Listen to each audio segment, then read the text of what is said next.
Hi, I'm Steve Davis, the literary curator for the Wittliff collections, here to tell you about a major treasure we have in the archive. It's the final manuscript left behind by the great Texas writer Bud Shrake. It's a novelized version of Shrake's manic real-life adventures as a Hollywood screenwriter, and it is now a brand new book, Hollywood Mad Dogs. Bud Shrake's first film script was written nearly as a lark, but a studio bought it immediately.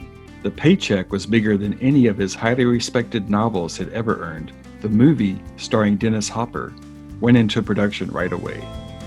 A few months later, Bud was sitting in a theater, munching popcorn and watching his movie on screen. He assumed that was the way Hollywood worked. Looking back on it, Bud said, "Only later did I realize that I had left over a big pile of shit without knowing it."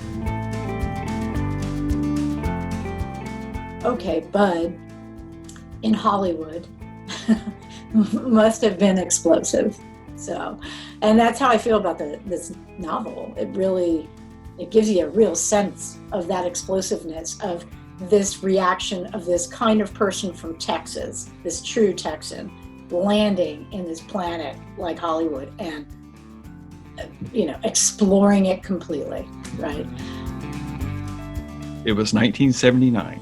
Shrake got a phone call saying that Steve McQueen wanted to meet with him. Now you gotta know that McQueen was one of the biggest box office stars in the world. So Bud flew out to LA. McQueen told him that he wanted him to write the screenplay for his new film. Nobody told Bud that McQueen had already been through a half dozen screenwriters. So Bud rode shotgun as he and McQueen hurtled through days and nights of Hollywood madness. Bud thought McQueen had some kind of death wish. As it turned out, McQueen was secretly dying of cancer. Tom Horn, with the script co-written by Bud Shrake, became McQueen's final film. Many years later, Bud sat down to write a novelized version of his crazy Hollywood adventures, focusing in particular on his time with Steve McQueen. He finished the book shortly before he died at age 78 in 2009. It is Shrake at his best. It is a dark novel, it is a funny novel, it is incisive, and it's more than a little tragic. It gives us a very clear and disturbing picture of Hollywood. The manuscript for this remarkable final novel by this legendary writer came to the Wittliff collections as part of Shrake's literary papers. Now, Hollywood Mad Dogs is coming to you.